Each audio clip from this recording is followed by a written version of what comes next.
as well as some that are completely location independent, which I know that is always the #1 question we get on the World Schoolers page is, how do you fund your travels? What's the secret? And so that's exactly what this is the answer to that question, at least as told by 5 people who have done it. My name is Jen Silver. I'm also an entrepreneur, but today I'm just going to be moderating and we're going to be introducing everyone here. I'm going to ask them a few questions, but mostly this is going to be your chance to ask them the questions that you have. So we'll try to keep our time with the mic brief so that you can tell us what you want to hear. And with that said, I will keep my time with the mic brief and hand it right on over to Brandon. Hello. I'm Brandon Pierce. So how long do you want me to tell my spiel? You know, take 5-10 minutes. Okay, that's quite a while. Yeah.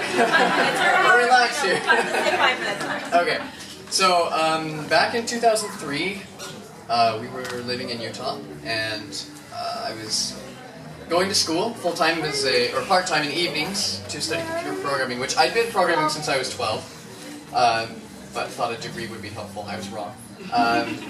And then I was also teaching piano lessons and working in a call center doing internet tech support. So I was earning very low income and had kind of a lifestyle that was, just trying to scrape by with my wife and 1 kid at the time, then 2, and now we have 3. Third one born on the road. So it was around that time when I was teaching piano lessons. My students would come to their lesson, and a lot of the time they would ask me, well, how much do I owe you for lessons? And it always took me way too long to figure that out. I would have to get out my records and calculate the lessons and the payments. I just said, I don't want to spend time during lessons doing this. There's got to be a more efficient way. So because I'm a programmer, I decided, why don't I just write a little app to help me keep track of this? So I wrote a little app for the web. You can just access it through the internet. I log in, I put in my students' payments and their schedules, and then the software calculates how much they owe. And I never really intended to turn any of this into a business. This was just something I created to help my own problem. But when I showed it to other music teachers, they just loved it. They said, when can I use this? So I decided, well, maybe I should just put it out there and see if anything happens, see if anyone wants to buy it. And slowly, over time, because I had no idea what I was doing as a business owner. I had no intentions of ever becoming an entrepreneur.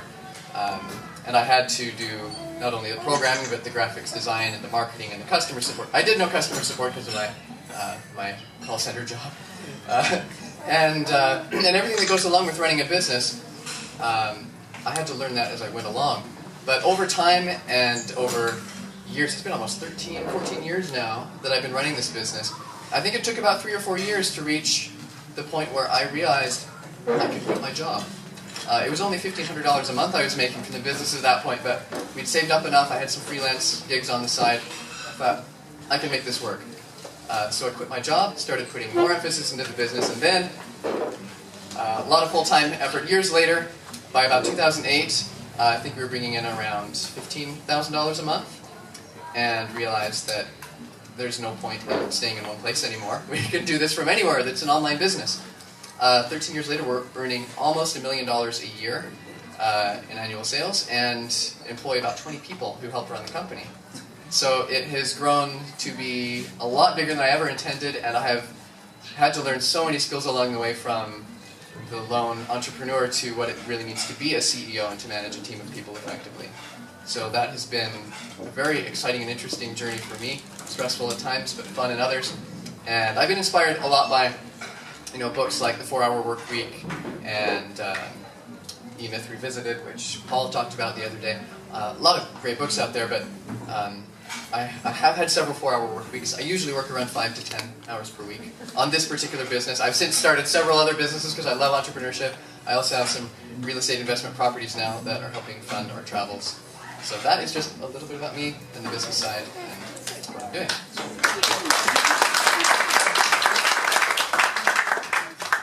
Hello everyone, I'm Katie Horner. You expected to see my husband up here and he switched with me unexpectedly. I'm usually the business front of the business, but he is so involved in the back end of things, and he kind of likes to stay back there. So you'll get to meet him on Friday when we do our joint session. But our business is a curriculum business mainly. We started it 5 years ago when we realized the great need for Spanish language homeschool curriculums. At the time that we started, there was only two or three curriculums available for Spanish speakers to use to homeschool their children, and to even order the materials for two of those, you had to speak English and talk to someone in English to order them. And so we realized the definite need, and my background is in teaching, administration, curriculum development. We were able to develop a homeschool curriculum, which you can find at lemonhaus.com. And that is a preschool through 6th grade curriculum that is based on literature. So we've collected books for all of the subject materials and compiled them into grade level packages and written a teacher's guide that tells us, the parent in Spanish, how to teach from those books their children at home or on the road or wherever they are. And then once we had that and the blog that supported it, and we started getting involved with the Spanish homeschool movement worldwide, not just here in Mexico, but worldwide, we started providing the blog with several contributing writers, and we have translators that are helping us as well with that, and now starting to do events and host events for Spanish-speaking parents who are home educating, and being able to come alongside them and really give them what they need to successfully educate their children, because they've been taught by tradition that you have to do what is prescribed and you can't think outside the box, and they don't know what to do when they run into their second child who doesn't learn the same way, or this curriculum's not working, now what do I do? And so we're prepared to give them that kind of help, and that's what we do. And then a couple of years into that, we realized that this is a big benefit. Now that we've created our own business that supports what we do and love, we can also start teaching others how to do that. And so we started bloggingsuccessfully.com, and that is where I have a membership program and do a little bit of private coaching with mainly women entrepreneurs who want to have a business from home or an online business of some sort, want to monetize or create products and share those with the world. And so we do that as well. We're also starting to host some blogging retreats that go along with that. And we've started a podcast this year called For Your Success podcast. And so that's what we do. We're based locally here in Mexico in Campeche. It's about an hour and a half west of here, down at the bottom of the Gulf Coast. A lovely historic town that you're all invited to come visit. And we just bought a 250-year-old plus house that we are restoring little by little, and really loving having a larger backyard and a tree house for our kids. So you're all invited to come visit whenever you pass through Campeche. Info on the back table if you want to pick up something. And I think they have really good crab in Campeche too, right? Crab and octopus and all kinds of stuff. Awesome, awesome. I'm Stephen Lewis. I did do a session earlier, so I won't go into too much detail on kind of my background, but my wife and I invested in and acquired a couple of businesses, acquired one business in continuing medical education. So when docs, nurses, pharmacists, dentists are in practice, they have to get a certain amount of continuing education to keep their chops up. So we invested in that, and our story behind that, very briefly, is we basically built everything we had to do this. I had run some other businesses fairly successfully for other folks, but it was actually my wife, Brandy, who said, you know, we've been doing this for 10, 15 years for other people, maybe we should try and do this for ourselves. And so we literally sold everything. I sold my motorcycle, we had a little convertible, and our 401ks we cashed out or took loans against. He ran up an $80,000 credit card bill, so that was fun. But then after about a year and a half, we became profitable, and then when we sold the business, we were doing about $20 million a year after about 4 years of that. And so we sold that, and then we, at the same time we had acquired that, we started up a consulting business in the same field, providing services to people trying to do continuing medical education. That business has turned into a location-independent business where we have remote employees, and now a person finally who can run it, a managing director, who runs that business for us for the most part. We also do have a couple of other smaller businesses in real estate investing and rental houses, as well as some writing and paid for, kind of hired writing and career support. but basically, I'm a newbie to this. We finished up a contract to the sale of our previous business last year in June. My wife was smarter than me as usual and said, I'm done completely. And I said, oh, I'll do some consulting. And that just sort of turned into a debacle where I was giving way too much time and really wanted to be on the road. So we basically put together a really tight budget, and we found that we can live on less than that budget, which is great. And we do own a house in Mahawal, Mexico, in the state of Quintana Roo, right next door. And it's just about an hour north of Belize on the Caribbean coast. And likewise, if you're ever coming through the area, we'd love to share our contact information and see lots of folks coming through. It's always fun. We're kind of remote. We're like 24 kilometers north of the town of Mahawal, which has become a kind of a bigger cruise ship destination. So we're about 30 minutes out of town, but we think it's worth it. We live off the grid, but love it. And we have two 5- and 3-year-old with us, and then 3 older daughters back in Colorado and New York. So that's my story, and I'm sticking to it for now anyway.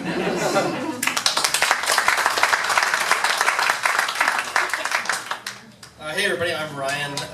My wife Stephanie is over there somewhere. I don't know where she is. Oh, there she is. We are entrepreneurs together. We started a few different businesses together. We've sold a couple of them. My wife ran some blogs. Actually, we sold both of her blogs, or I should say 2 of her 3 blogs, over the last few years. But in 2000, what was it, honey? 2008, we started the music school. 2007. So the year before that, I had cancer, and my wife got a phone call saying it was the only time she couldn't come with me to the hospital, and she got a phone call saying, well, what she thought was your husband's dead. Actually, my heart had stopped, and they revived me, etc. And so after that, it kind of gave us a new perspective. It was my last chemotherapy treatment. It gave us a new perspective, and we figured, you know, whenever we look at new opportunities, we'll say, hey, I've already died, so what's the worst that could happen? So we decided in 2007 to become entrepreneurs, and we had a couple of ideas, but the music school was the one that required the least amount of money. I love music, I play music, so I started off as the first teacher. But although I was a decent musician and I think a pretty good teacher, I was a horrible entrepreneur. I didn't know how to delegate or trust anybody with anything. A testament to that is the fact that over 16 months I had 6 office managers who quit, half of them crying. Not because I was mean, I was actually really kind to them, but I just didn't know how to manage people, and I didn't know how to trust people. And so the result of that was, after running the business for several years, I was working regularly, at least once a week. I would work all the way through the night. I would start at 8 o'clock in the morning, I would finish the following night when I basically fell over from exhaustion, so 30 to 40 hours straight. And because I didn't trust anybody to do anything, I used to say I have more time than money, because I didn't have any money. But we're using that to fuel the business. And after a while, we just decided, you know what? In order for me to learn to be the kind of entrepreneur I need to be, I have to leave, because I can't stay here. I don't trust anybody. I don't trust them to do the things that the business needs to grow. And so we spent about 6 months planning, preparing. I documented all of our processes, sort of E-Myth style, if anybody's familiar with the book. Hired really good people, and then we left in January of 2013, and much to my disappointment, it turned out the business didn't need me. It actually kind of hurt my feelings. And the school actually grew without me, so go figure. I thought it was really important, turns out it wasn't. What's that? I guess I am. And so the business actually thrived without us. I was basically not involved that entire year, other than probably about 4 hours per year. I'm going to write a book called The 4-Hour Work Year.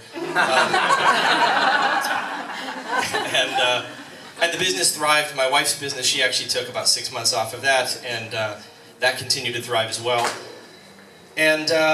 But But it turns out that Tim Ferriss is full of crap. If you read 4-hour work week, it's a lot more expensive. Actually, maybe you guys could teach us a few things. Maybe I'm wrong. But for us, for a family of, we had 4 kids, it was more expensive than we thought, especially in Argentina. That was our first place. So we were like, we need to make a little bit more money. So we started this other business called Ultimate Bundles, where we sell collections of ebooks and e-courses on a particular topic. Usually it's $2,000, $3,000, $4,000 of product for like $30 to $100. And it was sort of meant to be a one-time project to pay for some expenses. And our first product launch, I think we did about $300,000 by accident. I'd like to pretend that's because we were so smart. It was like a bad idea that turned out to be not that bad. And so, so that's the business that we spend most of our time on now. We've got a team, for that business, we got a team of about 15 people. Our music school employs roughly around 50 music teachers now. It's continued to grow without me. I spend an hour a week working with that business. And so 2013, we traveled to 32 countries, every continent, including Antarctica. And then, since then, we've done about another year's worth of travel. We go home for a while, and then we travel for a little bit, and we've done a bit of travel. So, I think that's it. That's me. Thanks. I don't know about you guys, but I'm really impressed. Like, I'm sitting here kind of going, and then I've got something to say.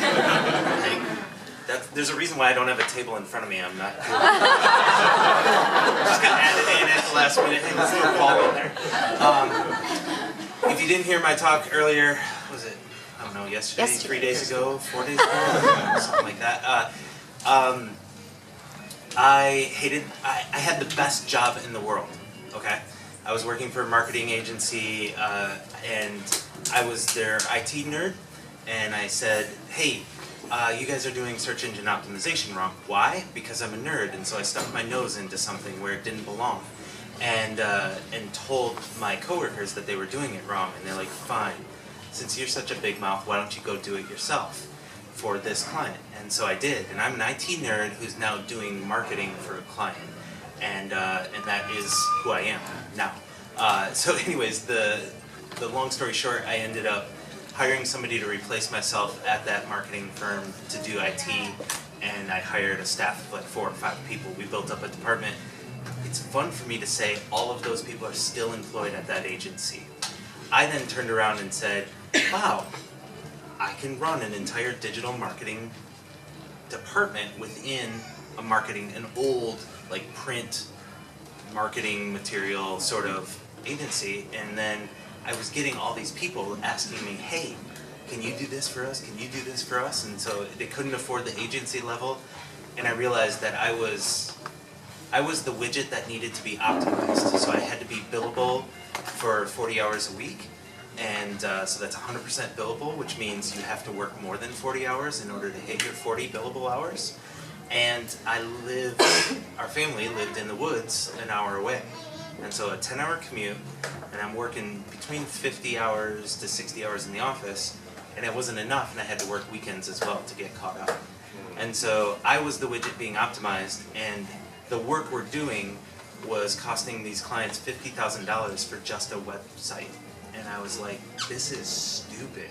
And the straw that broke the camel's back, and this was in 07? Yeah. No, 08 or 09. And so like not that long ago, right? Telemarketing is a thing and all this, and there's co-working stations everywhere. And in my little town, an hour away, a co-working station opened up. And I said, hey guys, can I work 1 day a week from that co-working station? And the owners of the company and I were good friends. I was always in their office. I mean, I ran a quarter of their business. And so I was like, hey, can I just take 1 day? I'll leave home at the same time, and I'll get back home at the same time. I just want to work. I hate driving for those 2 hours a day where I could be productive. And they said, absolutely not. That we require all of our employees to be in this office. And they still do today. And it drives me bonkers because my friends are still there. But yeah, so they had 25 employees at the time. Now they now have 55. And they're still growing, but they're all required to commute to that office. So anyways, that was the straw that broke the camel's back, and I said, forget it, I have the best job paying the best money in the world, but my wife and my growing family, we had 2 kids at the time, or 3, and I never got to see them, because by the time I got home, they were going to bed. We were already homeschooling, and so it was just dad's never around. So anyways, I then quit with my wife's blessing, and that first month out, we made $40,000. That much work came in. And so from day one, I've always had employees, because when that much work comes in, you don't have the time to do it. And so even though I could have worked 50, 60 hours, I would never have accomplished all of that. So I hired employees. And I found, for me, different than a couple of examples here, I am a really good delegator, because I don't want to do any work. Here, here. So I have this really uncanny ability, the moment we sell another client, that I go and hire someone. And it's caused us to live off of less. Even though our company may make a bunch, I end up hiring people and teaching and training them. So a couple of guys gave me, I have a degree in Bible, believe it or not. That's my bachelor's degree, is I know how to read the Bible, okay? And so I turned that into IT, and then turned that into marketing.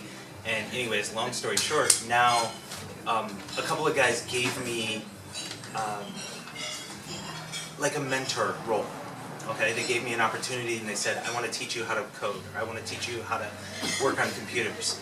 And that has been a lifesaver for me. So I'm able now to turn that, to pay it forward, turn that around and hire people that don't know how to work online and don't know how to do digital marketing, and teach them up. And I've done it 3 or 4 times now, that I have my right-hand person came to me at the VA level, knows nothing, and now they're successful enough to be able to run the company.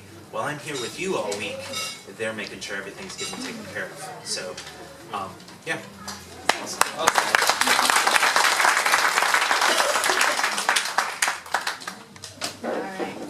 Okay, like I said, I'm just going to ask a few questions, because I know you guys probably have a lot of questions for them too, so I'm going to try to keep higher level questions. Do you think that you were born an entrepreneur, or do you think that entrepreneurs are made? And I'm just going to pick a few of you so we don't take so much time. So, Stephen, I'll ask you first. And then Katie, if you could follow up. For me, I think they're made. I mean, I think that some of the elements of entrepreneurship, you have to have drive and all that. But I was quite comfortable just working for other people, and in fact, I kicked and screamed going into entrepreneurship, where my wife's family had, there were several entrepreneurs in it, and honestly, she finally convinced me when she said, what's the worst that could happen? We file bankruptcy, we lose our house, we start over, but we're still together and we're doing what we love. So I think you have to have certain skills and elements within you, but I think anybody can do it. But it takes a lot of pain and sacrifice, but frankly, the fear is a wonderful motivator for being in entrepreneurship. And so. No, I'm going to ask Katie next. Okay. Thanks. Entrepreneurship for us in some ways was taught. My father and grandfather were entrepreneurs and visionaries. But in other ways it happened to us out of a form of desperation. We got to a point where we were in Mexico doing mission work or service work, and we were only being supported by whatever donations came in. So some months that was a lot, and some months that was very, very little. And we didn't have a way to control that. And we realized that if we were going to stay here long term and do what we knew we were supposed to do, what we were called to do, that we had to have a way to start providing for ourselves. And the Lord just opened up that need for curriculum in an area that we were already had a capacity for, already had ability for, already had training for, and already had a passion for. And I do believe that any behavior can be learned. I would say I was not born with an ear for music, but I was able to train an ear for music, and I play the flute, the flauta transversal. And you can learn any behavior, but it does take work, and it does take dedication. It takes a little bit of passion. I think your calling is where your passion and your ability and your training overlap. And I believe no matter what step you're on in the journey, it's always helpful to have a coach. Someone who is a little bit further ahead than you. They don't have to be the expert. They just have to know more than you do. And likewise, for the people coming behind you, you don't have to know it all to teach them. You just have to be a step ahead. Thanks very much. Yeah, I'm not going to monopolize the panel, but that's what I do for a living actually, is I run a consulting firm that helps teach people to become entrepreneurs because I'm very passionate about it. And we have that, and this will lead into another question as well, but I work with my spouse and we have that dynamic where I'm the, oh, what could go wrong? Let's go for it. And he's much more, planful, and it's, it is very interesting. I think in retrospect that I was a born entrepreneur, like in, hindsight's 2020, and I remember my first business was being 8 years old, and my mom was a teledictationist. This was, I'm not even going to say the year, but back when it was on the little IBM typewriters and things like that, and she had a copy machine, and she also had a record collection. Remember those? Anyone? So I would photocopy her record albums and then sell them as posters door to door. This was when I was 8, to the kids that couldn't get down to the store to buy a real poster. So, I didn't know then that I would become an entrepreneur, but, so it's very interesting to me that I think there are people who are, just have that desire, probably adrenaline junkies, but then I think there's people who are much more planful and learn it. And that leads me to my next question, which is, you were talking about resources that, books that you like to read, and I love those books as well. One of my favorites is What Got You Here Won't Get You There. I don't know if you guys have read that one, but it's a wonderful book about what you started to describe earlier, some of those personal growth changes that had to happen within as your company and organization got bigger. So I guess my next question to you is, what personal benefit do you think you've gained by growing by growing your business?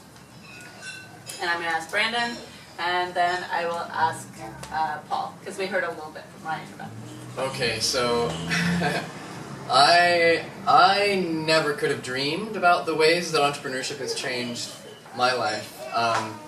As I mentioned, I never set out to be an entrepreneur, but the skills that I've had to learn in the process, and not just the skills, but the different mindsets, the different ways to view myself as a person, and the ways that I interact with people, the psychology that I've learned about through learning about marketing and about branding.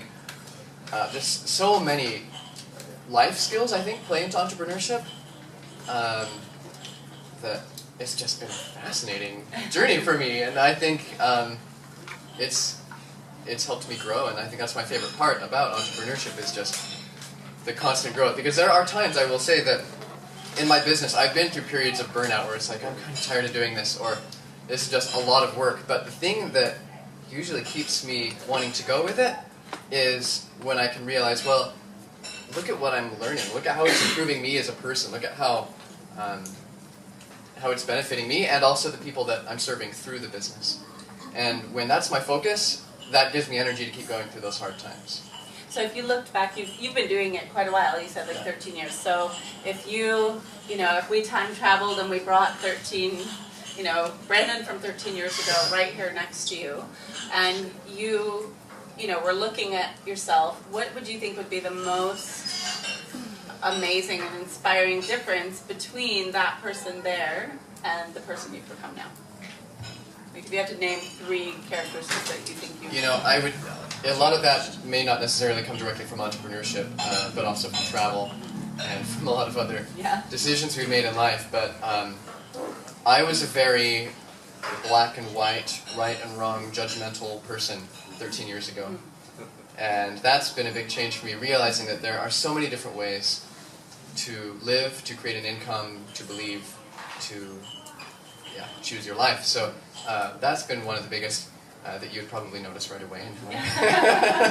That's great. My hair has grown a lot longer. But you've also cut it. What was that? You've also cut Just it. a little bit, yeah. It's still... Cut it a few times over the years. You want 3 things. Well, those are 2 really good. good ones. Okay, Yeah, sure. that's fantastic. Thank you. And if Paul, if you could speak to it too, it seems like you had more of those opportunistic and not opportunistic in a bad way. I mean, ability to spot opportunities even as an employee. But I'm wondering, now that you've been on your own, what are some things that you think have characteristics that have grown? Perhaps not a good characteristic has grown. So I've always been a cocky kid, and I still think I'm a kid. But and so, like, just in the way that I was telling you how I ended up building a department was sticking my nose in a place where it doesn't belong. I end up seeing things and saying, that's not right, that's not good, you could do that better. And so sometimes I think, ooh, I should be a coach because I can tell everybody what they're doing wrong. And it's like, no, that's not a coach. So it's just a jerk. But in reality, like, there were kids in school that would joke around with how cocky I was. Like, oh, your head's so big you can't get through the door, you know, whatever. But what has happened now is that was all a false sense of pride. And I think the transition now is like, I actually know from experience that I can look at a business plan or I can look at somebody and they can tell me what they're trying to do and I can say, yes, no, maybe this, who knows, we'll figure this out. But I can navigate that channel with confidence, whereas before I couldn't. And I think that bled into a lot of Becky and I's decisions. I mean, we're driving a 30-foot rig with a 20-foot trip. We're driving a 50-foot vehicle in Mexico. Are you insane? Yeah, we are. But a lot of that came from the fact that we can do this. And before I bought that rig, we actually flew to that, got in. I had never driven anything larger than a van. And we drove it from California back to Michigan the next day-ish.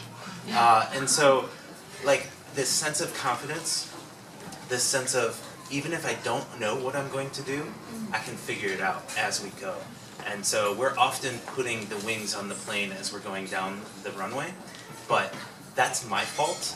My wife is the planner, the detail organizer. She's working on things a year and a half from now, and I'm just like, we'll get there.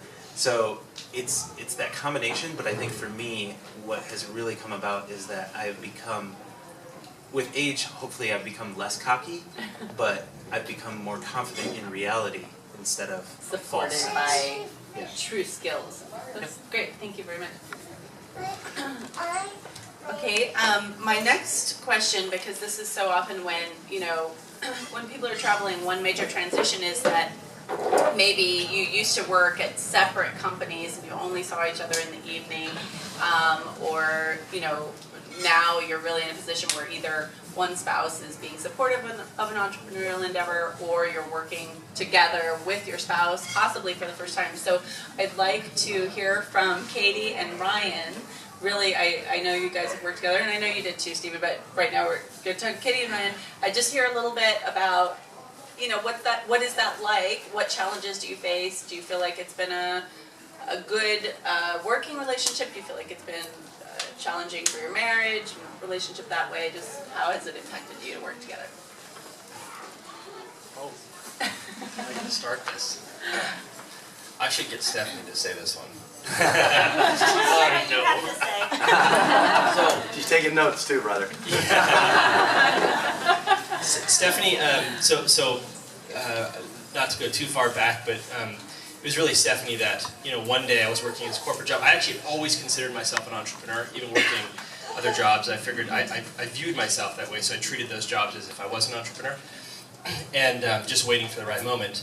And it was one day Stephanie said to me, and she had always been totally opposed to it. At least she had told me she was totally opposed to it. And she sort of accidentally became a successful entrepreneur, and it was like, hey, this isn't that bad. And so she said to me, hey, I think it's time. And I was like, I'm done. We're leaving. So since that day in 2007, 8-ish, I'm bad with dates, sometime in the last 20 years, we started working together as entrepreneurs. And I'm gonna tell you the truth. It's been amazing and amazingly difficult. There's times when I am the last person I think that she wants to see. I never feel that way about her, like ever.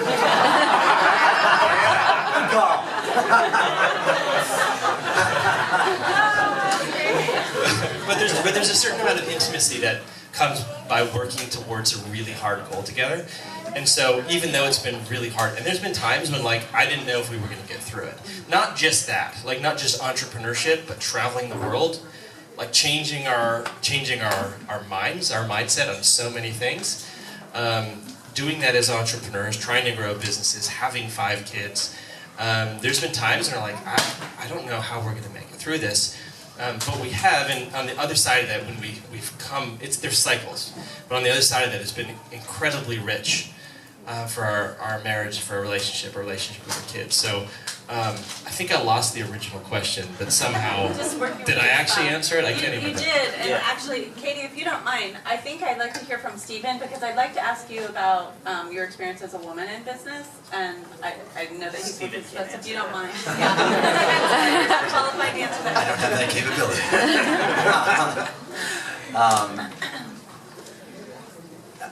Brandy and I worked together in a prior business, so the irony is that I hired her, and then from then on she basically drove the bus, even though I was the president and she was the VP, and so I literally. So you slept your way to the top. You basically, yeah.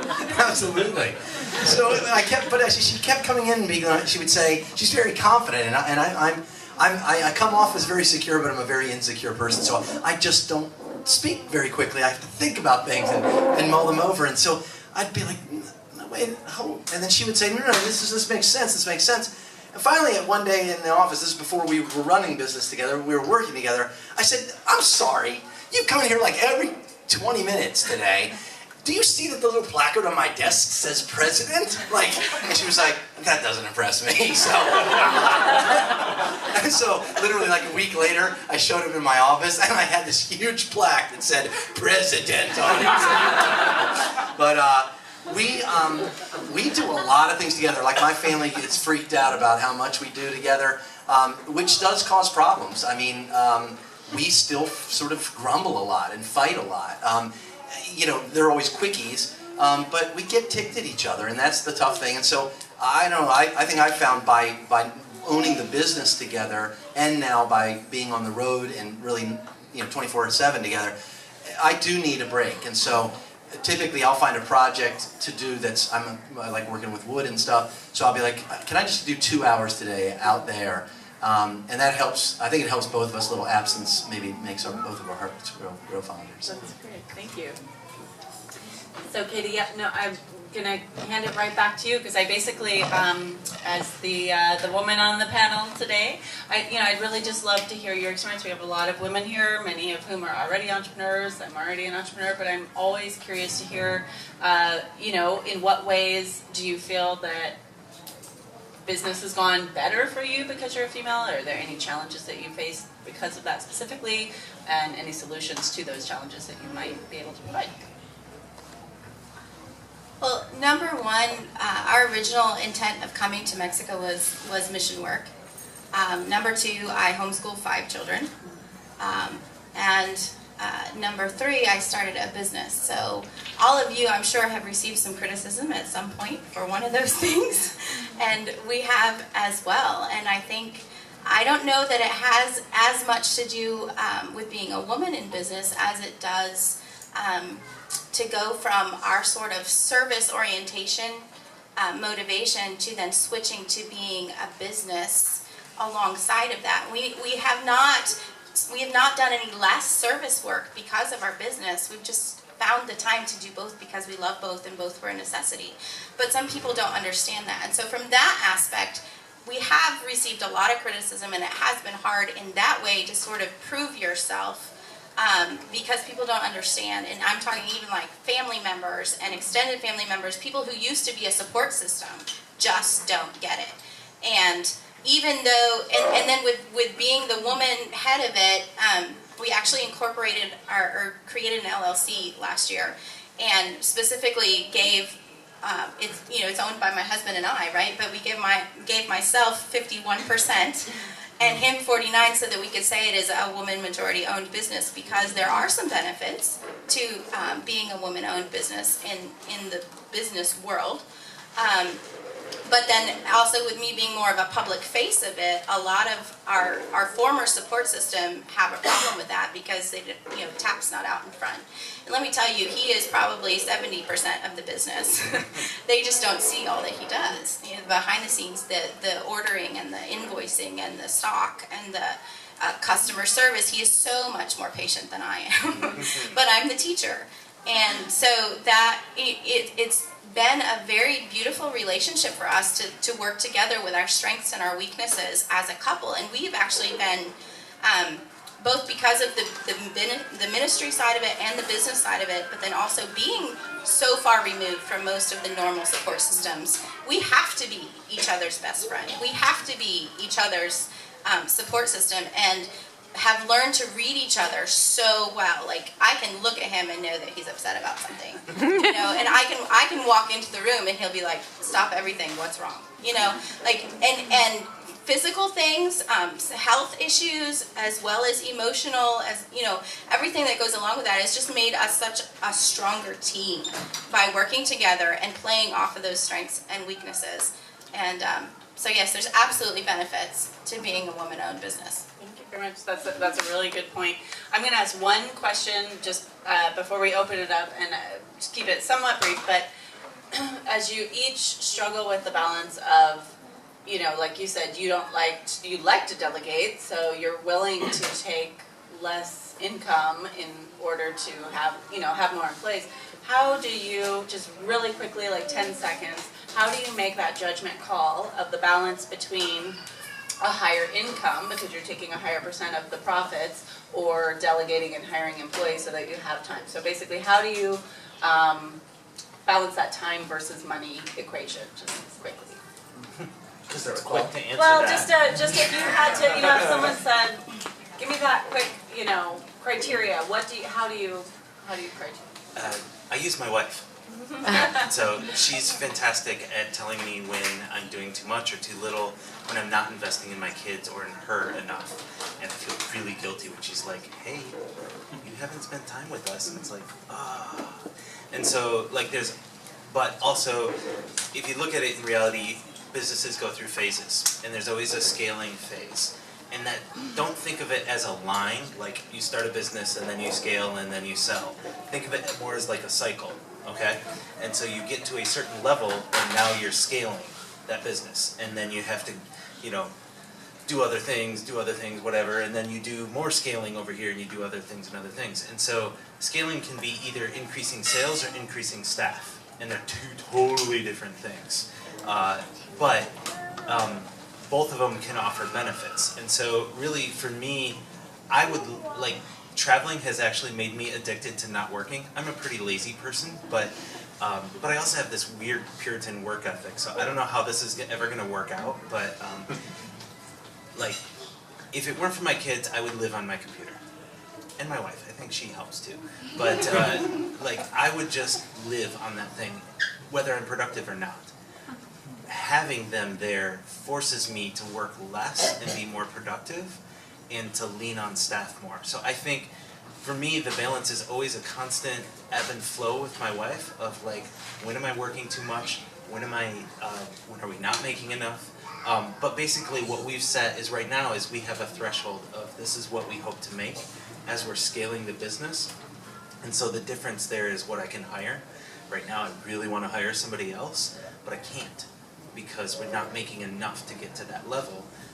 At some point in time, my wife has, I can't believe I'm saying this with her in the room, she has the permission to say we need to start making more, personally. So we've got a personal budget that we take, think of it like a paycheck, that we take out of the business, and if the business doesn't do well enough, we have to let staff go. But if the business does better than that, then we can start to hire more. And so that's kind of our calculation, how we do that. We don't pay ourselves based on how well the business is doing. That just gives us more money to put back into the business. But that also means for the last 3 years, we haven't had an increase. And so with kids growing, I didn't know boys eat a lot. My daughter eats a lot, and she's a beanpole, but man, she likes to eat. So my wife wants to speak. Can I make a quick comment to what he's saying? He actually has me, I'm good. He actually has me set up for the video. The, Here, for the... Paul actually has me, like we say, that he is the CEO of the company, but I'm the president of the board. So no decisions get made unless we discuss it together. So there's quite a bit often when he'll say, okay, I really want to hire somebody. Okay, show me your numbers. And so he shows them all to me and this and that, and then I say, I don't think you should yet, or yeah, go for it. It's just kind of always this isn't a decision that gets made for the business without my input, even though I never do any of the work of the company. Like none. So that's how he has somebody that is able to give him some feedback on whether or not this is a good time to grow it with staff or to continue to take more income toward us. And she has that objective view of my stress level, and that's pretty important to our family. Thank you very much.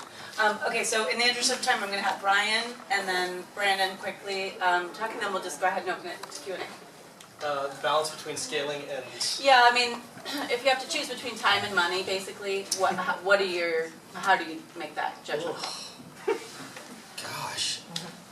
Simple question. I like growing businesses. So if I have to make a decision, in fact, yeah, I lean towards scaling. Probably sometimes too much, but I learned a lesson. Last year we had we made a bet on something that was a totally horrible decision. Personally cost us a lot of money. Part of that was, actually a huge part of that was a combination of scaling and a project that was a stupid idea that I came up with and then forced Stephanie to implement. So I kind of learned my lesson, and I'm a little bit less, I'm a little more conservative than I was, but yeah, for me, I don't know if I have a good answer for that. I really enjoy scaling, like anything I can do to grow the business, because if the business isn't growing, I'm really bored. Like the music school, I was like, there was 3 years where I didn't work for the music school at all, and it just it grew a little bit, and then the last year it started to decline, and I was like, I don't know if I should shut this thing down or sell it or what should I do.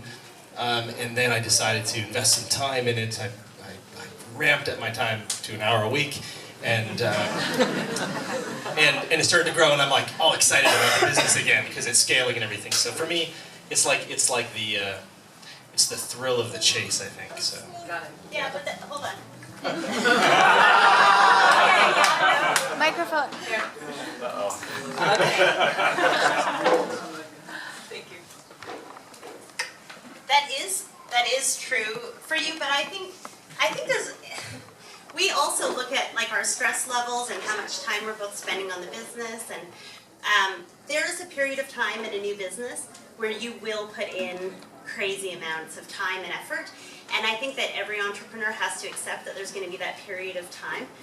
But there also comes a time when you say, okay, I've been pulling up my bootstraps for a really, really long time, and now I'm actually making some money, so I'd like to work a little bit less. And so even though Ryan does really care about continuing to scale and continuing to grow, and he's definitely the visionary and he's got the big monetary goals, but we've been hiring as much as our budget will allow us to, because we are ready to work a little bit less. We'd like it to grow at the same time. So we're hoping we can accomplish both. But we are definitely hiring more so that we can gradually work more like normal people, or maybe even less. Thanks so much. I love what you said. It's very realistic. It's the same way that we can think of world schooling and these rosy painted pictures of our feet on beaches. It's the same way with work, where you get these, get rich quick, work half time. And I love that saying, work half time, because in reality, when you start, half time is, well, there's 24 hours in a day, so half time is 12 hours a day. But the goal is to get past that phase as quickly as possible. So Brandon, if you could speak to that, and then we'll open it up. Okay. Yeah, I really like what's been said. For me also, I mean, yes, it's about, I don't hire anyone unless the business can afford it. But I'm also thinking in my personal life, or in my business, sometimes I don't realize that it's possible for me to hire somebody, and my life and everything would be more simple and efficient if I did than if I didn't, if I tried to continue doing everything myself. But there are two factors to this, and one I think is how much do you enjoy the work that you're doing, and then second of all, if you were to, let's say, calculate your hourly rate, how much do you make an hour, would you like to be making per hour, could you hire somebody to do that same task for less? And if so, then why are you doing it if you don't enjoy it? And if they could do it better than you, perhaps even.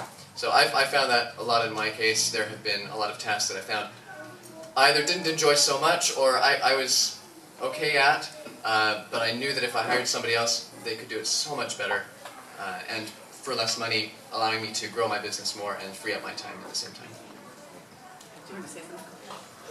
I just wanted to add to that because our situation, we don't have employees, but we do have anywhere from 10 to 15 subcontractors that are working for us at different times doing specific tasks. So they're not getting payroll, and I don't have payroll taxes and all of that, but I am sending payments to them when this job is completed or that job is completed, or some of them work 5 hours a month or 10 hours a month for us doing specific things. So things like social media management, things like a translation, things like editing or graphic design and things like that. So you don't have to have employees to be able to outsource those things that you're not good at or don't like. You can do it on more of a project basis. And I also do interns. I take people who volunteer and we trade, how much is your time worth? $30 an hour. All right, then I'll trade you $30 an hour for 5 hours a week for what my coaching is worth by the hour. And I coach them in their business, and they do the service for me. And we are expanding. If anyone is interested in talking to me afterwards. Yeah, I love that. I'll just say briefly, and then I'll hand it off to you guys, is that I absolutely love this culture of subcontracting. I feel like, at least in North America, I don't know where everyone is from, but in many Western countries we have this trend where corporations are treating their employees worse and worse. Our wages are not keeping pace with inflation. Our benefits are not keeping pace with inflation. They've taken away our pensions. Our health insurance is, at least in the States, crap. So we have nothing to lose. They've basically created their own competition. So we have this huge surge now of people who might have, in prior generations, been absolutely fine working for a company for 60 years because they knew that the company would then take care of them. Well, that's gone. So, hey, if you got nothing to lose, you might as well go. And I think that's what we're seeing. And now I will open that up. Oh, go right ahead. So, what regulatory and tax structure do you guys work under? Is it U.S. law, or Mexico, or how do you guys work the whole incorporation thing? Are you guys all Is there anyone specific you want to speak I don't about, care. or just in general? We're Canadian, so that's not going to apply probably to anybody. Okay. Yeah, well, Anyone? answer. Anyone? 3 of us are. Raise your hand if you're operating under U.S. law. Okay. And you're Canadian law? Canadian law. We also have a Mexican business as Okay. well. So you're incorporated as a Mexican business as well.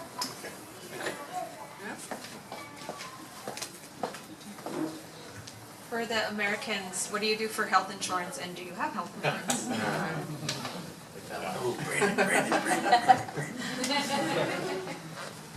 All right, this is a question that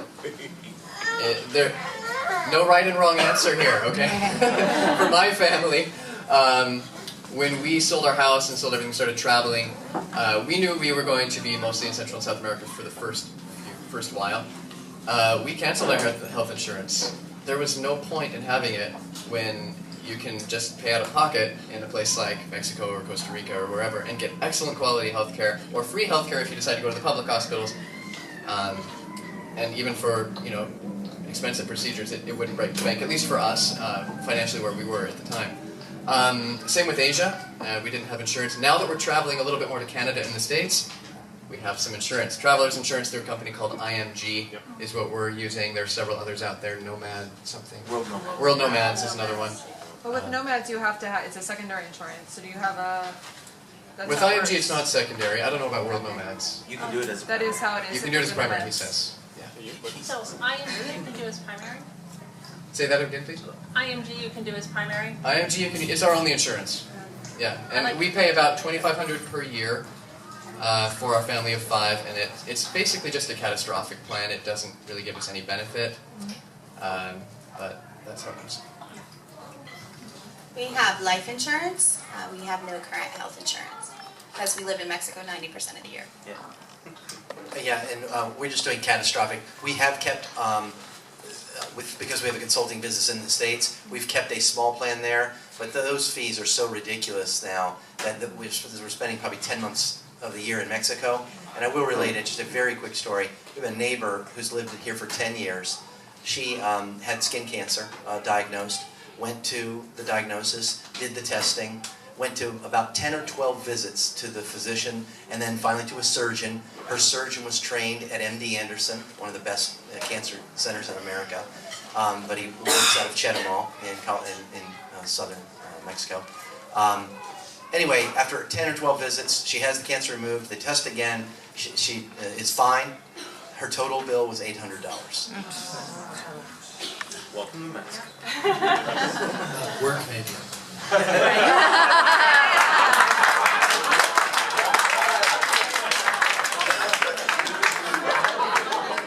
We have had 4 children born in Mexico. Our first was in the U.S. in North Carolina, and it was a horrible experience with a hospital and a birthing center person there with us, and just horrible experience. 2 of them born in Sonora, Mexico, underneath of Arizona. Absolutely fabulous care. And then 2 more born here in Campeche, which was still better than the North Carolina experience. And I think the last child total might have been around $2,000, something like that, for a hospital birth. So, and that's without health insurance. Yeah, one of my biggest regrets is that I didn't come have my youngest in another country. I think it's Costa Rica that gives residency to the whole family if you give birth in Costa Rica. So that's yeah. We've gotten residency through there. Yeah, I was about 6 months too late to that party to understand that that's what we should have done. Any other questions?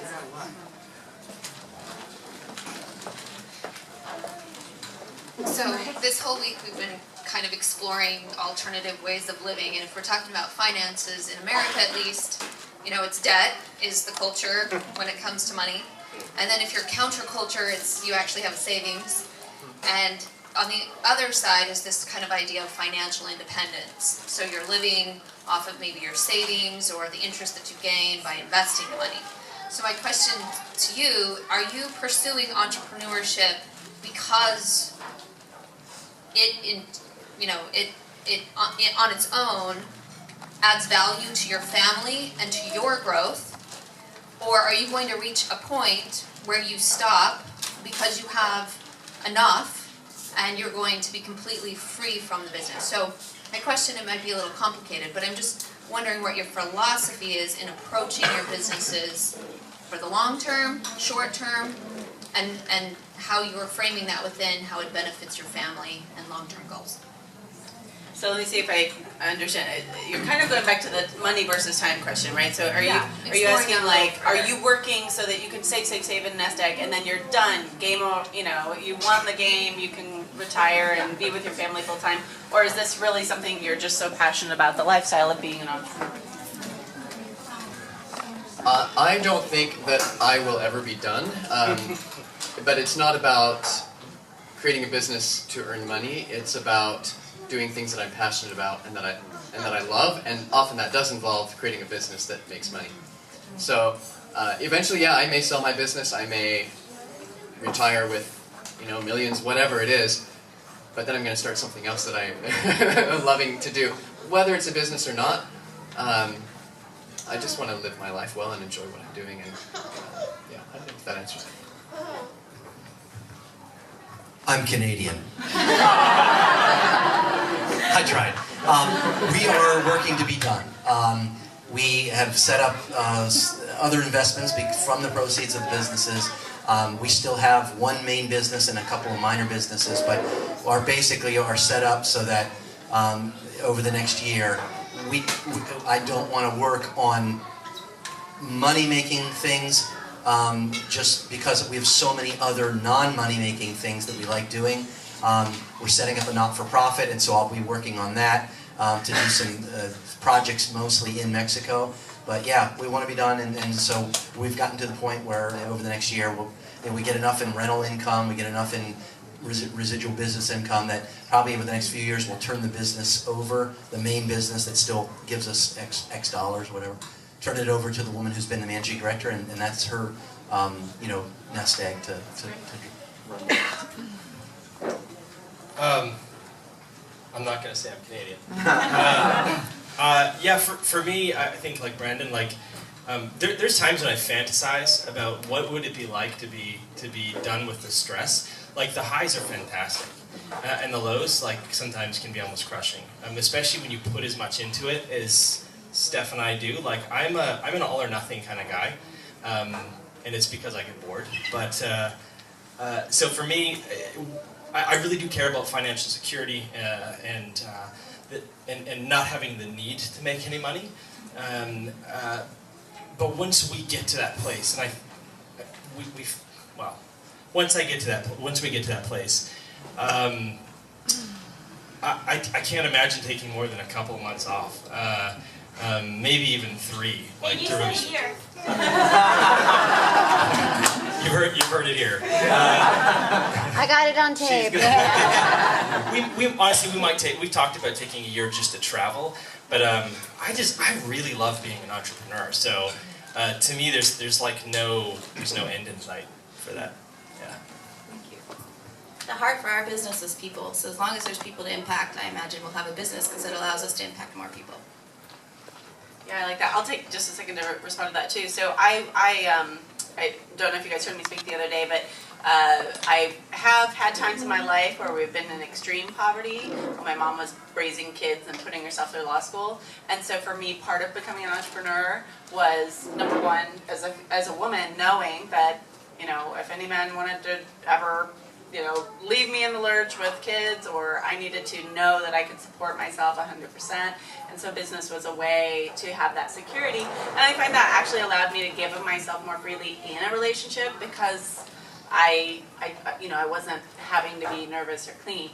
But what I'm saying is that when I went into business, there was a hierarchy, like a pyramid of like, okay, I need to know I can take care of myself, then I need to know I can take care of my kids, and then I need to know I could take care of my extended family, my parents, and then it really got to, once I knew I was financially secure, it got purpose-driven to like, okay, so what can I do to benefit my community, my city, and my virtual community with all of you now, and then what can you do to impact the world? So it's kind of this up the chain, and I don't ever see that ending because I do enjoy it, but also because, yeah, it's fun to be of service. So it's not just a matter of sock it away and then we can live like kings. It's a matter of that we enjoy this life. Lainey? I have a question. Yeah. Oh, well, I'm sitting right by the. Okay. Yeah. You're good. Okay, so what words of inspiration would you give to a world schooler who's just starting out on their journey and they're seeking to be either an entrepreneur or to be location independent? So just one maybe quick words of inspiration or a tip or what do you got? Okay. Maybe a book or a resource. I would actually say if you missed the talk that I gave, this is just going to be that talk in one sentence. Go out and try it and see if it works. If you can get somebody to pay you money, you're good. Wow. Thanks for letting me see your talk. Yeah, for me it's something my dad told me when I was 19 and I was trying to figure out what to do with my life. He told me that you can't steer a parked car, so it's just to do something and see what happens. Don't let fear stop you from trying things. I would say that starting it is way harder than you think, but succeeding is way easier than you think. If you just line up things and try it, you're going to learn very quickly. And look at the alternative. I grew up really poor, so I started delivering the Washington Post at the age of 5 just to pay the electric bill. That kind of a life sucks, frankly. So you can work for somebody else, but why not just give it a try? Because I promise you, all the things that go into starting it are tough, but succeeding, I mean, maybe we've just been blessed or lucky, but 8 out of 9 businesses we've started have ended up making some amount of money, some payoff there. I would say know very clearly what your definition of success is. Don't confine yourself to someone else's definition. define it for yourself, and then set goals that will help you reach it. And realize there will be hard days. There will be dark times, and you need to remember your why when you do that. Remember your definition of success and why you started this in the first place, and get that support system around you that can help you go for that and be the positive force behind you on the days that you don't have enough left to keep going. But keep going, don't stop.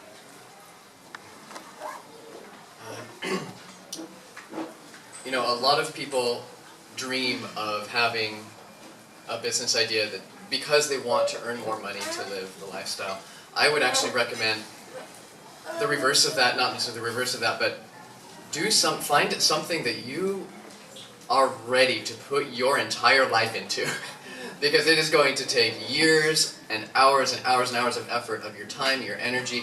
So don't just choose something because you think it's going to make a lot of money. Choose something that you love and that you believe in and that's going to make a difference for the world, because you have to give yourself to that for a long time in order to see the payoff. That's great. Lainey, so it's 5:30 now. What time do you want us to wrap up? I know we got started a few minutes late. I'm just trying to Ask keep the going. room. Ask Okay. the room. How are you guys feeling? You want to keep going? It seems like we're just getting going with Q&A. So, okay.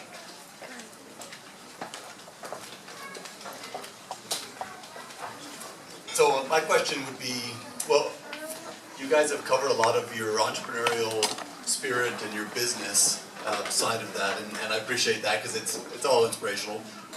My question would be tying more back into the world schooling concept that we're sort of all in and on. As you're traveling, what are the frustrations or the difficulties of being the entrepreneur? Obviously, you're earning your income somewhere else, but you're traveling, and we you know, my wife has a business we do on the road, and we're always up against. Here we are, amazing spot, no Wi-Fi, let's move on, right? Cell coverage, no cell coverage. Guess we can't be here, and so those deals, I would just like to hear some of your solutions that you've had or problems that you maybe have that other people could learn from as they're thinking about, hey, I can travel and have a business. Because it's more than just coming up with a great business idea, right? It's how do you keep it going while you're trying to travel and school as well. So basically, like nuts and bolts, like are there places to avoid because they have no Wi-Fi? Are there better places to go? Are there just how they deal with it? Because everyone's got problems. Yeah. I mean, everywhere's got the issues. Good hotspot recommendation. How do you deal with it, right? I mean, do you get a night in a hotel to take care of one day's worth of work, or do you? Is there anyone of you that wants to speak to that more than? Okay, we'll do quickly. I know he's. I'll be quick. I plan in advance. Try to. You know, there's some flexibility that you have to have, but I mean, my team is set up such that if I don't have Wi-Fi for a day or two, no big deal. It'll keep running, and then I can check it in a couple of days and catch up. For conferences like this, it's actually, it's like evenings. I get home like, man, I gotta catch up. I feel like I'm behind sometimes when I'm spending all day not doing any work. But if I prepare well for that, then it doesn't have to be that way. I could take a week or two off and there would be no issue. So it's preparation. Part of our system of organization has a document set up that our main subcontractors have access to. So in case of emergency, they can't get a hold of us. What do they do next? Who do they go to? What needs to be done? That kind of thing. So having those kind of systems in place helps when you're in that way, and then also organizing your time to sort of batch process. When you are in a spot with good cell service, what do you have to do for the next week that needs cell service or whatever?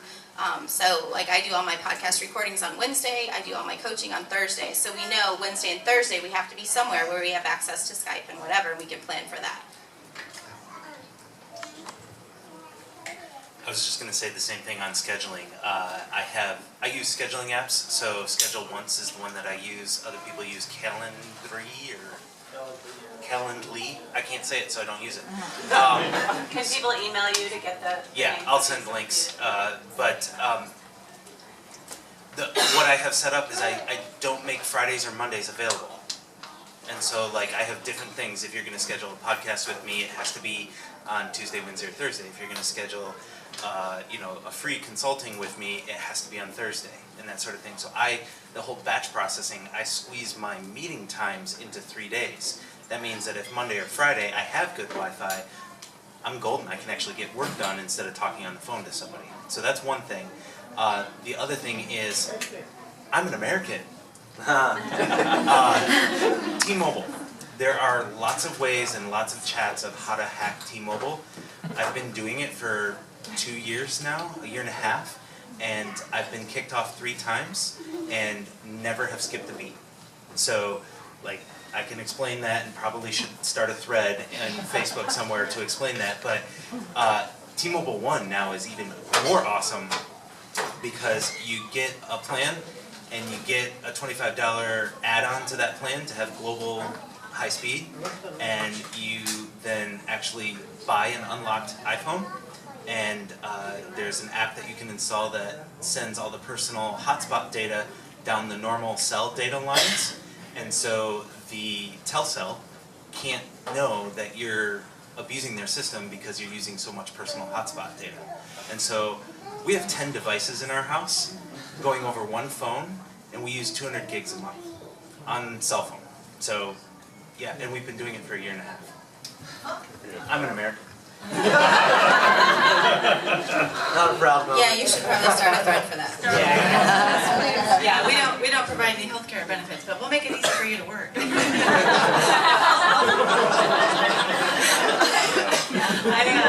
I'll speak to it really briefly, just because as two of the years that we traveled, we RV'd the U.S. and that was always, we were in campgrounds, often in nature, and what do you do? And we're business consultants, so we're teaching people how to be professionals. We kind of have to be professional.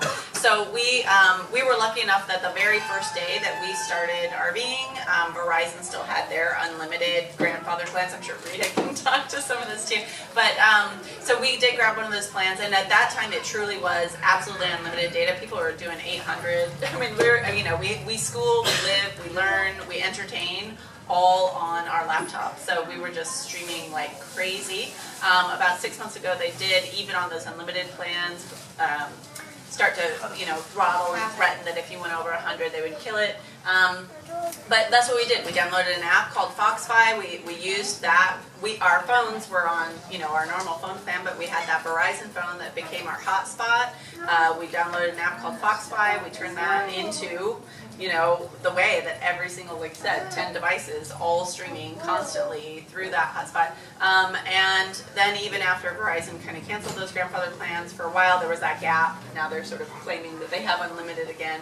But there were people that, if you go on eBay, they're basically subleasing these grandfathered plans. So, there are solutions technologically, especially within the US, to getting data. Yeah.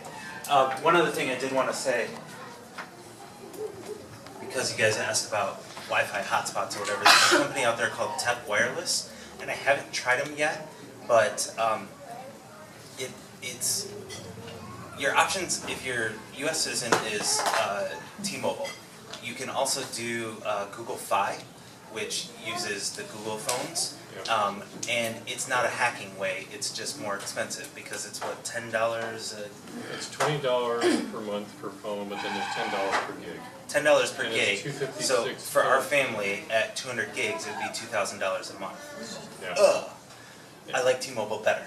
But Tep Wireless also offers a device that you can rent. It's made for vacationers or whatever, but you can rent it and use it. You could do a 365-day rental, and it's like $30 a month, and it'll offer you 20 to 30 gigs. And so that I found as a really nice backup. I haven't done it yet. TEP Wireless. Thank you. And is it international? Or Yeah. Yeah, just to give perspective, so like that unlimited grandfather plan, I think we were paying like 90, and we were doing hundreds and hundreds of gigs.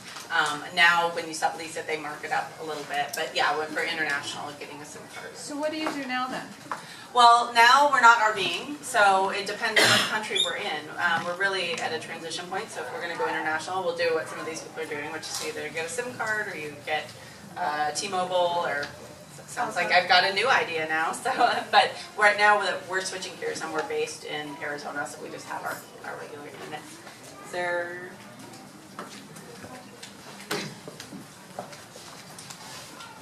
I'm wondering if you can talk a little bit about time management? Because most people talk about homeschooling and you're running a business and how you manage that. Do you share your time with your spouse or how do you work that out? Okay. Ryan, can you speak to that a little bit? Yeah, sure.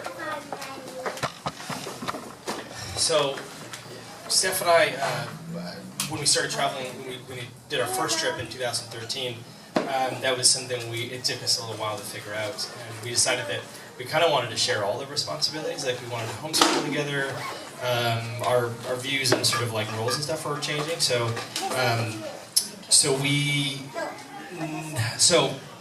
She really wanted to work and write and stuff like that. She wasn't doing a lot of it before that. So now I do about 70%, 60 to 70% of the work, or I do 60-70% of a work day, and she does about 40% to 50% of a work day, and she does most of the homeschooling. I've got a bit of a one-track mind, so it's really hard for me to transition, but I do try to do some homeschooling as well. But in terms of like actual schedule, Stephanie, it's a little different when we travel, but and we've had different iterations. But usually she's working from 1 o'clock until 6 o'clock in the 1 o'clock to 5 o'clock or 6 o'clock in the afternoon, and I'll work from I usually get up at 6 in the morning and work until whenever I need to be done. I like working, but noon or 2 o'clock or something like that. I don't know if was that answering your question? That's our schedule, but is that what you were asking for? Oh, yes, partially. So, okay. So our family shares a Google Calendar, and we have different colors for different people and different types of events that are going on in the family. Every Sunday night we have a family meeting where we go over the next week's schedule. We talk about what things we want to do together, what things we want to do, like whether we're going to go on a date with one of our kids, whose turn is it, and that type of thing. Work-wise, I have a pretty consistent morning routine that I follow, and I get up and work on things that are really important to me. And one of the things that I've found has helped me so much with being productive in my time is tracking everything. So I just actually open a Google Doc every day, and I type the date, and then I type the time, and I write what I just did, and then every 10 minutes, 20 minutes, hour, it depends on when I'm switching tasks, I just make another note and say, here's what I did between this time and this time. And then, so I have a whole log of everything that I've done throughout the day, and then when I feel like, it's been kind of unproductive, what have I even done today? I look back on it, I'm like, I've actually done quite a bit today. Or if I spent the last 30 minutes browsing Facebook, and I have to write, I spent the last 30 minutes browsing Facebook. But I learned about this and this and this. So that's been really helpful for me. And then at the end of every day, I like to do what I call my daily summary, and I just kind of write a paragraph or two about, just reflect on the day, what I did today, what was meaningful, what would I like to do differently tomorrow, and that just gives me time to, I think it really helps my productivity, just have that reflection time. Can I just add to that, Brandon? I don't need the mic. I use something called the productivity planner. I don't know if anybody's seen that. I love it for that reason. I do this similar thing, although I think you're probably more detailed than I am, but I like to do a summary at the end of the day. I use it to keep track of all our tasks. So I love that. It's a great tool. It's actually really helped my productivity quite a bit. So. What was the name? What's it? The productivity planner. Productivity planner. Thanks. So we generally we're up late at night. We do live in Mexico, which has a later night culture, and you may have unexpected visitors drop in at 10 o'clock. So our children are usually in bed by 11:30-ish, and then sleep late in the morning. So our morning starts at about 8 or 9. And I'll get up and start working, and my husband makes coffee and brings it to me. Thank the Lord, because I don't make good coffee. And so I'll work until our noon meal, and we have a meal together. And then afternoon is school time, because I also have a couple of kids who are not ready to do any kind of cognitive anything before noon. And so they do independent work in the mornings, or they do their play or their hobbies or whatever, and then with Daddy's supervising in between errands and things like that. And then in the afternoon is when we will have our family school time, or the family projects and things that we're working on, or their schoolwork that needs more supervised help. And then evenings is family time, or we have activities outside. We have a couple that go to art or music classes here and there, and that's how we do it. I'm just going to speak to this one really quickly as well. So my husband and I used to own a consulting company together, and as we were talking about delegating earlier, there's also that balance between family time and delegating your childcare. So we've had different phases where we've done different things. We've had phases where the kids were in daycare. We've had phases where we've hired help in the home. We've had phases where we lived in. We've put the kids in the local school. We would find like a cool little charter school or a self-directed learning school, and the kids wanted to do that, so we put them in there so that I could work alongside each other. We have complementary skill sets, so we kind of both keep things running. Then when my youngest was born, she was born with some special needs, and everything changed. So I completely removed myself from work in order to keep her alive, basically, and you know, the family running. And he stepped up and learned all these other skills and hired and partnered and all of that. So at this point, what it looks like more is that I'm with the kids and he's working, and that although that has opened a wonderful space up so that I can participate in things like worldschoolers. But what I would say is that our concrete, like nuts and bolts organizational tool, and in addition to everything that the wonderful advice they've given, is just 5 things. And as a mom, it's really important to write down what you've done, because it's so easy at the end of the day to be like, I got nothing I had on my list done. You know, instead I scraped, you know, someone scraped a knee, someone fell, someone was sick, whatever it is. And I'm not just as a mom, as a parent.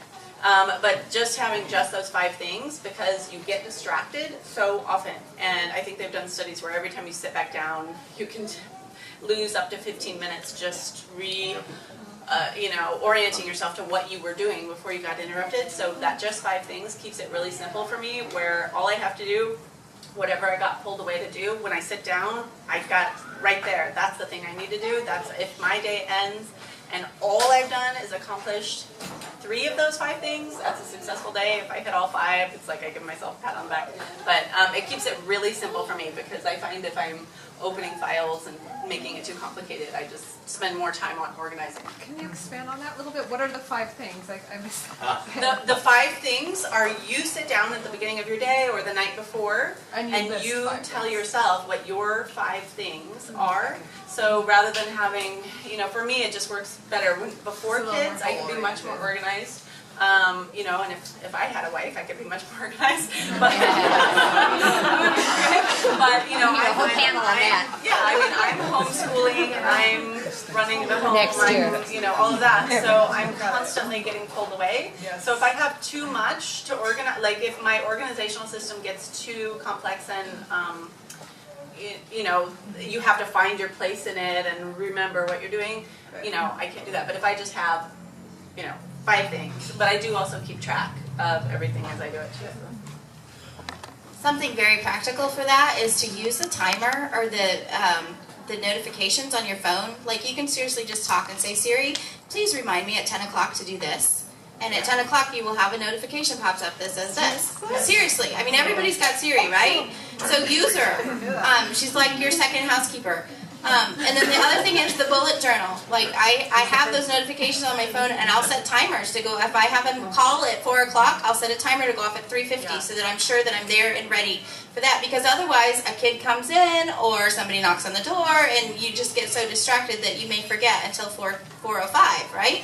So use your phone, use those apps that you have, and we're going to talk all about that on Friday in our session as well. But seriously, Siri is awesome. Can I add to that? Yeah, I was just going to say, yeah, I feel like a Pavlovian dog half the time, because it's like, ding, oh, I'm supposed to do something. But yeah, the notifications are very cool. I like that, Michelle. I just wanted to add on in regards to traveling.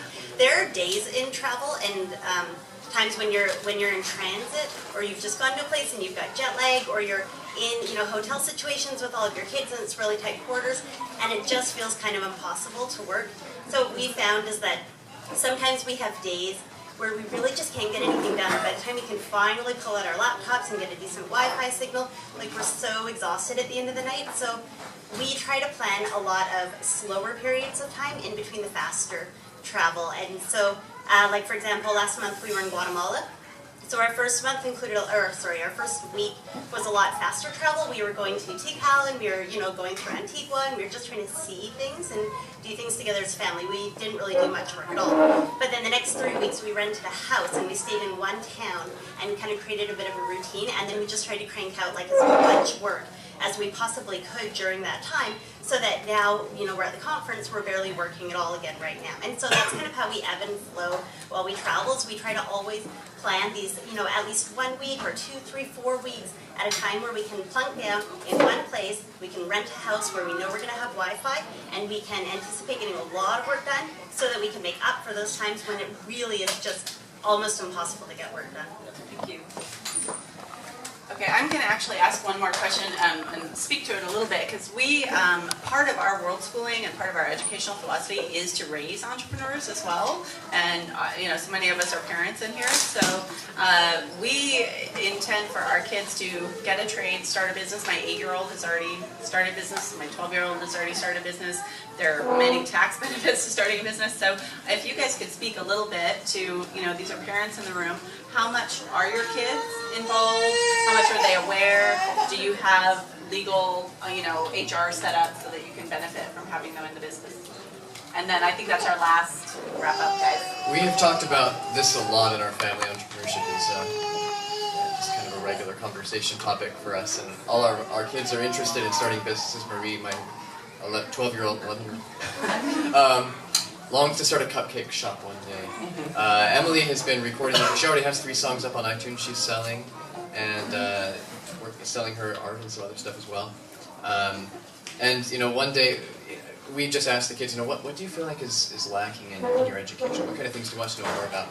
And they said, Dad, we feel like we don't know much about taxes and financial systems. So I went over, I drew flowcharts, and I went over the whole thing with them, sat them down for an hour. They were interested the whole time, if you can believe that, because they initiated it, right? And they just asked questions, and we went back and forth, and I explained how to handle taxes well and efficiently. And, I sent my kids to you. When we take our curriculum on the road to homeschool conferences, we have our kids with us usually as often as possible, and they help to sell at the tables, and they help to talk with people. Our oldest is an artist and creates her own creations for sale on our sidewalk, and she's also done cupcake sales and different things like that. So they're all very entrepreneurial minded. My second daughter is learning Canva. Canva.com is a free graphic design program, and she's learning to do pictures for our blog posts and things like that, and she's 9. So there are definitely ways that you can get your kids excited and involved in that, and work them in as employees, as future owners of the businesses that you're creating together. I definitely think the family culture is important.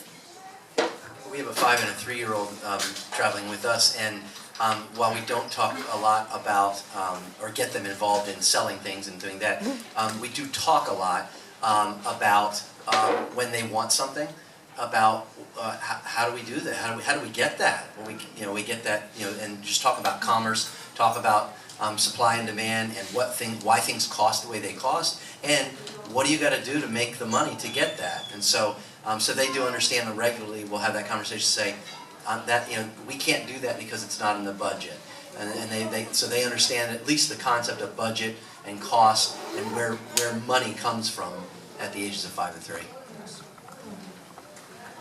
There are 4 words in our household. Stephanie, if you want to say what these are, the kids are not allowed to say. In fact, none of us are allowed to say, and that's "I can't afford it." They have to say, "How can I afford that? How can I get what it is that we want to accomplish?" Our kids, probably just because of the passion they've picked up from me and Stephanie, they play entrepreneurs. Like that is their playtime. And they often turns into businesses, and they go around and sell their cards, and they got the kind of cute thing going on, so people pay them like $25 for Abby, you here? Okay, they'll pay them $25 for a kind of ugly card, and because she's really adorable, and that's not going to last when she's 20. So, but we're working with the kids on scalability. Like their models are not really going to go past net revenue of I think a couple $100s a year, but But they do love being entrepreneurs. And last week, the kids and I talked a lot about entrepreneurship and the kind of things that we want to do. We believe in doing hard things, doing big things. And so I asked the kids what they wanted to do. We made a decision as a family that the Langford family, minus my wife, because she doesn't want to do this, before my oldest leaves, we want to go to orbit the Earth. We want to go to space. So we are coming up with a plan that's going to cost $250,000 per person, at least presently. And so the kids and I are trying to figure out how can we get a couple of $1 million to be safe so that we can go do this big thing. So they've gotten really excited about being entrepreneurs again. And so if you've got people coming here trying to sell you ugly cards, please be generous. Shooting for the moon. And our family's the odd duck out. Now, the strange thing is, they always talk about, they use the words I use, that Becky and I use, and so they're like, oh, we need another client. Oh, really? Your kid is saying that? Or the product that we sell is called Skyscraper. Oh, have you sold another Skyscraper? And so like, they're into it, they're a part of the conversation because it's talked amongst the house. Do my kids want to be entrepreneurs? I don't think so. At this point, I mean, my oldest is 11. She's sitting in the room. Well, she turns 11 on Friday, and Saturday. Why Saturday? Anyways, and like, I don't think she wants to be an entrepreneur. However, when we were living, and that's maybe today, I'm interested to see what she says. But when we were living in San Miguel 6 months ago, she did. We were lounging around, and she was like, "I want to make money," and I was like, "Okay, let's give something a try." And so I worked her through my talk yesterday, essentially. We went and bought some things, and we listed them on Etsy or eBay and tried to sell them. And I said, I'll give you, what was it, 200 pesos, I think it was? So like big bucks here, you know, daddy's investing. And she bought it, and man, she's been upset and sad about that because nothing sold, right? And it was one of those things of like, it sucks to be the dad and give that sort of a hard lesson, but at the same time, I'm not pushing her to go find something else and sell something else. If she comes to me, and now that she's heard me say this, she's probably going to do it shortly here, she's going to be like, Dad, I want to make more money, let's try something else. And so my goal is, as a world schooling family, is where we respond to their desires.